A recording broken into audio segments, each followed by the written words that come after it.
Hello! అందరూ ఎలా ఉన్నారు? నేనైతే చాలా చాలా బావున్నాను. మన కాన్షియస్ క్రంచ్‌లో dry fruits, fruit loops store చేసుకోవడం కోసం ఇలా గ్లాస్ జార్స్ అయితే తీసుకున్నాము. మరీ ఎక్కువ బల్క్‌గా కాదు కాబట్టి నేనెక్కువ కొంచెం కొంచెం తెచ్చుకుంటా గాబట్టి నాకివి సరిపోతాయి. మేబీ ఇన్ ఫ్యూచర్ ఇంకా ఎక్కువ క్వాంటిటీ వచ్చినప్పుడు ఇవి నేను ఇంట్లో యూజ్ చేసుకోవచ్చు. అప్పుడు పెద్ద వాటికెళ్ళొచ్చు అని చెప్పి ఫస్ట్ అయితే ఇలా తీసుకున్నాను. Small investments are always better in small business. నేనిప్పుడు ఈ గ్లాస్ జార్స్ కూడా 2 కేజెస్ లోపు పట్టడానికే తీసుకున్నా. ఒకవేళ ఫ్యూచర్‌లో పెద్ద వాటికి అప్‌గ్రేడ్ అయినప్పుడు ఇవి నేను ఇంట్లో యూజ్ చేసుకునే సైజ్‌లో తీసుకున్నాను ఇనీషియల్‌గా అయితే.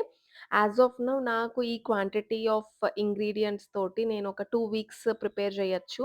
నాకు ఇప్పుడు వచ్చే ఆర్డర్స్‌ని బేస్ చేసుకొనే తీసుకున్నా. సో, ఈరోజైతే నీట్‌గా వాటిని క్లీన్ చేసుకొని రీఫిల్ అయితే చేస్తున్నాను. While refilling I just wanted to share some or the other way నేనేం చేద్దాం అనుకున్నా గానీ, నాకు మోరల్‌గా గానీ, నా పక్కన నుంచొని గానీ, ఐ ఆల్వేస్ గెట్ సపోర్ట్ అనమాట.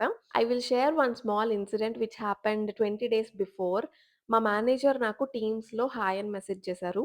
I thought it is work related and then I responded and she asked me for a quick call. So I said yes. ఇమ్మీడియేట్‌గా కాల్ చేసి కంగ్రాచ్యులేషన్స్ చెప్పారు. నేను కూడా షాక్ అయ్యాను. కాన్షియస్ క్రంచ్ ఎలా తెలుసు అని చెప్పి, నా ఒక రీల్ తనకి ఫీడ్‌లో వచ్చింది అని జెప్పారు. ఆల్‌మోస్ట్ నాతోటి 30-45 మినిట్స్ కాన్షియస్ క్రంచ్ గురించే మాట్లాడారు. అండ్ మెను పంపించమని అడిగారు. పంపిన తర్వాత ఆర్డర్ చేసుకున్నారు. నేను డెలివరీ గూడా చేసేసాను. తను పూణేలో ఉంటారు. అండ్ దెన్ ఫీడ్‌బ్యాక్ గూడా ఇచ్చారు. చాలా బావున్నాయి అని జెప్పి.